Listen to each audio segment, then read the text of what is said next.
Hello बच्चों, तो आज हम लोग बात करने वाले हैं प्रश्नावली 6.5 का क्वेश्चन नंबर 15। बोला है किसी समबाहु त्रिभुज ए बी सी की भुजा बी सी पर एक बिंदु डी इस प्रकार स्थित है कि B D equal to 1/2 B C है। ठीक है, तो सिद्ध कीजिए कि इतना।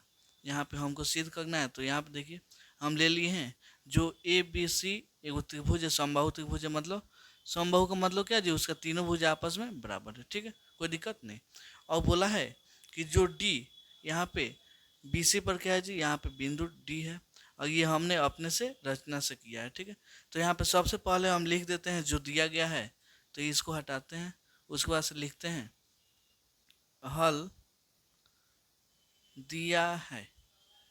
दिया है क्या दिया है जी, यहाँ पे देखिएगा तो ए बी सी क्या है जी, एक समबाहु त्रिभुज है।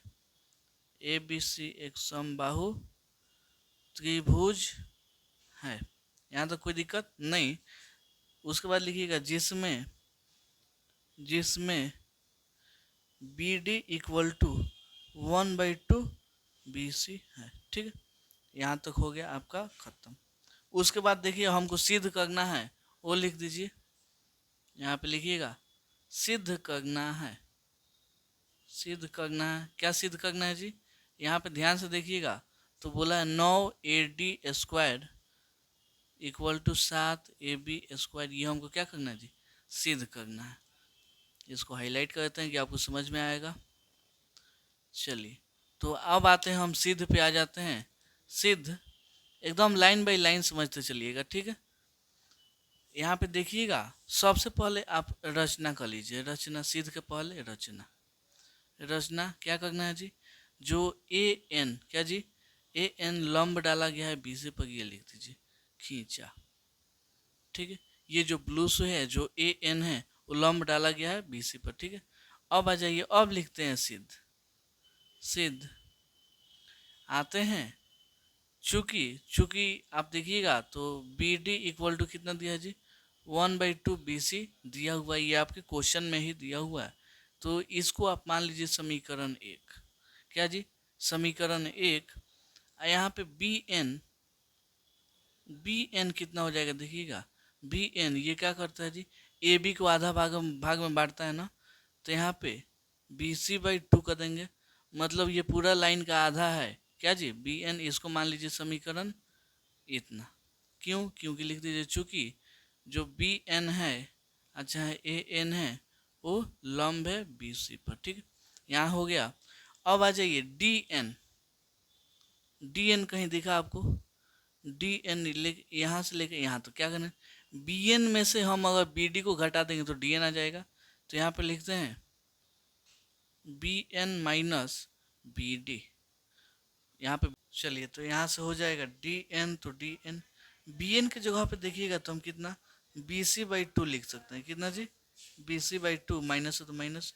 बी डी की जगह पे 1/3, अच्छा है BC/3 लिख सकते हैं, कोई दिक्कत है नहीं। ठीक है, तो यहाँ पे आप अपना DN निकाल सकते हैं। 2 और 3 का एलसीएम 6 होता है, भाग दीजिएगा, 3 मार्क में कटेगा, 3 में BC से गुना कीजिए, 3 BC हो जाएगा। ठीक है, 3 माइनस माइनस भाग दीजिएगा, 2 मार्क में कटेगा, 2 में BC से गुना कीजिएगा तो 2 BC हो जाएगा। 3 को BC में से 2 को BC गया, 1 को BC, यानी खाली BC/6, यानी DN इक्वल टू BC/6 हम आराम से लिख सकते हैं। ठीक है, कोई दिक्कत है नहीं। ठीक है, चलिए इसको हम हटा देते हैं। अब देखिएगा ध्यान से, तो यहाँ पे अब आते हैं समकोण त्रिभुज। समकोण त्रिभुज किसमें जी, ADN में। ADN आपका यहाँ पे क्या है जी, ADN ये वाला देखिएगा, यहाँ से लेके यहाँ तक ये वाला समकोण त्रिभुज, ये वाला समकोण, तो इसके सामने वाला कर्ण। तो पाइथागोरस प्रमेय में क्या होता है जी, कर्ण का स्क्वायर इक्वल टू क्या होता है जी, लंब का स्क्वायर प्लस आधार आपका DN चल गया है तो DN का होल स्क्वायर। ठीक है, कोई दिक्कत नहीं है। इसको ले लीजिए आप समीकरण 3। समीकरण 3। अब आ जाइए समकोण त्रिभुज। समकोण त्रिभुज किसमें जी, ABN में।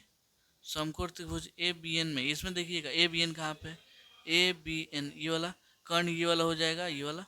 तो कर्ण का होल स्क्वायर यानी AB का होल स्क्वायर लंब यानी हो जाएगा आपका ए एन का होल स्क्वायर, आधार यहाँ पे आपका हो जाएगा बी एन का क्या होगा जी, होल स्क्वायर। ठीक है, कोई दिक्कत नहीं है। अगर हमको यहाँ से ए एन का मान निकालना है तो ए एन को अकेले छोड़िएगा, तो यहाँ पे ए बी स्क्वायर तो ए बी स्क्वायर, ये बी एन प्लस में इधर जाएगा तो माइनस में हो जाएगा बी एन का होल स्क्वायर। ठीक है, इसको अब हम थोड़ा सा हाईलाइट करते हैं, यहाँ पे ये ऐसे हो जाएगा। ठीक है, कोई दिक्कत नहीं है। चलिए अब आते हैं, अब यहाँ तक हो गया। अब आ जाइए यहाँ पे, चलिए तो यहाँ पे हो जाएगा ए बी स्क्वायर, इसको थोड़ा हम काट देते हैं, इसका कोई इनो काम है नहीं।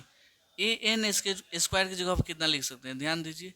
ए एन स्क्वायर यहाँ पे हम मान निकाले थे, ए एन स्क्वायर कितना आया था जी, ए डी स्क्वायर माइनस में डी एन स्क्वायर आया था, तो उसको हम यहाँ पे लिख देते हैं ए डी स्क्वायर माइनस में डी एन स्क्वायर हो जाएगा इसका इतना। ठीक है, प्लस में बी एन स्क्वायर चल रहा है तो बी एन स्क्वायर गन दीजिए। कहाँ से, ये समीकरण कितना था जी, समीकरण देखिएगा तो 3 था, तो लिख दीजिए समीकरण 3 से, कोई दिक्कत नहीं है। यहाँ पे अब देखिए ए बी स्क्वायर तो ए बी स्क्वायर, यहाँ पे ए डी, चलिए यहाँ पे ए डी स्क्वायर तो ए डी स्क्वायर हो जाएगा, माइनस डी एन की जगह पे कितना है जी, बी सी बाई 6 है, तो यहाँ पे हो जाएगा बी सी बाई 6 का होल स्क्वायर हो गया, प्लस बी एन के जगह पे कितना आप लिख सकते हैं, बी एन की जगह पे देखिएगा तो बी सी बाई 2 चल रहा है बी एन की जगह पे, तो यहाँ पे हो जाएगा बी सी बाई 2 का होल स्क्वायर। ठीक है, कोई दिक्कत नहीं है, यहाँ तक पूरा समझ में आया।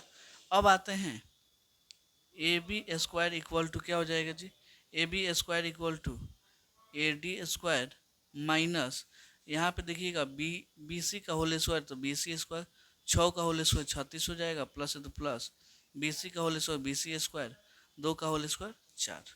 ठीक है, ए बी स्क्वायर तो A B square, A D square को अकेले छोड़िए, यहाँ पे माइनस तो माइनस, यहाँ पे देखिएगा 36 और 4 का एल्शियम कितना हो जाएगा जी, 36 और एल्शियम का 36 ही हो जाएगा, कितना जी 36, भाग दीजिएगा, एक महत्व कटेगा तो इतना हो जाएगा। ठीक है, प्लस है प्लस, कितना महत्व 9 महत्व कटेगा, 9 में बी सी से गुना कीजिए, 9 बी सी स्क्वायर आपका हो जाएगा। ठीक है, तो चलिए यहाँ पे अब ए बी स्क्वायर, यहाँ पे ए डी स्क्वायर माइनस, कौन बड़ा है जी, 9 बी सी स्क्वायर बड़ा है कि माइनस में बी सी स्क्वायर बड़ा है, ये बड़ा है, सॉरी ये बड़ा है, तो 9 में से 1 गया 8, यहाँ पे बी सी स्क्वायर हो जाएगा, बाटा में हो जाएगा इतना, कटेगा 4 से कट जाएगा, 4 दूना 8, 4 9 36, आपका आ गया A B square equal to A D square minus 2 B C square by 9, इतना आ गया। चलिए यहाँ पे ए बी स्क्वायर, इसका एल्शियम 9 हो जाएगा, यहाँ पे कुछ नहीं तो एक भाग दीजिएगा, 9 मार्क्स में कटेगा, 9 में इतना से गुना कीजिए, 9 ए डी स्क्वायर आ जाएगा, माइनस में भाग दीजिएगा, एक मार्क्स में कटे इतना में इतने से गुना कीजिएगा तो उतना ही हो जाएगा। ठीक है, तिरछा तिरछी अब आपको गुणा करने आता है, 9 पे ए बी स्क्वायर से गुना होगा तो 9 ए बी स्क्वायर, यहाँ पे 9 ए डी स्क्वायर, यहाँ पे माइनस में 2 बी सी स्क्वायर। ठीक है, कोई दिक्कत नहीं है। हमको देखिएगा तो कितना सिद्ध करना है जी, इतना ही हमको क्या करना था, सिद्ध करना था, सॉरी यहाँ पे क्या होगा जी, यहाँ पे घट गया तो यहाँ प्लस हो जाएगा ना जी, क्योंकि 9 बी स्क्वायर बड़ा था तो यहाँ प्लस, यहाँ पर भी प्लस, यही हमको क्या करना था जी, सिद्ध करना था। ठीक है, तो यही हो गया आपका प्रूव्ड। तो उम्मीद करता हूँ आपको ये क्वेश्चन बहुत अच्छे से समझ में आया होगा। चलिए मिलते हैं अगले वीडियो में अगले क्वेश्चन के लिए, तब तक के लिए धन्यवाद।